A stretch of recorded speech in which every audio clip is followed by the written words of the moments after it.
How to change your emotional reactions. Part 2. Watch the clip until the end to fully understand a mechanism that's being used by your mind every single day without you knowing, and one that's responsible for a lot of unnecessary suffering. Here's a situation you might recognize. Imagine you put something special together for someone important in your life. You invest time, energy, and effort. But when you offer it, you get a flat thanks. No big smile, no real appreciation, just as if what you had offered had no value. How would you feel in that situation? Keep your answer in mind, because in a few moments it's going to help you understand the mechanism I'm about to explain, directly applied to this scenario. Many people believe that our emotional reactions are completely uncontrollable and that they come out of nowhere without any warning. However, the truth is, they have a predictable mechanism behind them. And once you understand it and you start using it consciously, you can begin to influence your emotional reactions. Here's the mechanism.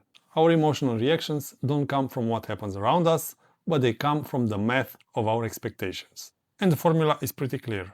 When your expectation is met, you feel neutral. Everything is okay, nothing out of the ordinary. When your expectation is exceeded, you feel something pleasant. Surprise, joy, gratitude. When your expectation isn't met, you feel something negative. Frustration, sadness, anger. Now, let's go back to that example. Whatever you felt in that moment, hurt, sadness, disappointment, it didn't come directly from the other person's action.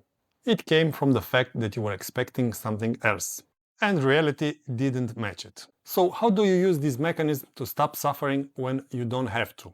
For those situations where you notice having repeatedly negative emotions, follow these 3 steps. 1. Discover your expectation. How did you expect the situation to unfold? Keep in mind, most of our expectations are unconscious, so you might need to do a little bit of digging. 2. Evaluate your expectation. Was it something actually realistic or just something that was meant to validate you or stroke your ego? As a rule of thumb, idealistic expectations with a personal stake are the ones creating the most emotional suffering. And 3. Replace the idealistic expectation with a more realistic and healthier one. One that takes into account that other people have their own lives, problems and priorities. One that recognizes that, realistically speaking, the world does not revolve around your desires and wants, no matter how valid they are. And one that understands that each person is primarily focused on their own issues, and that's something perfectly natural and normal.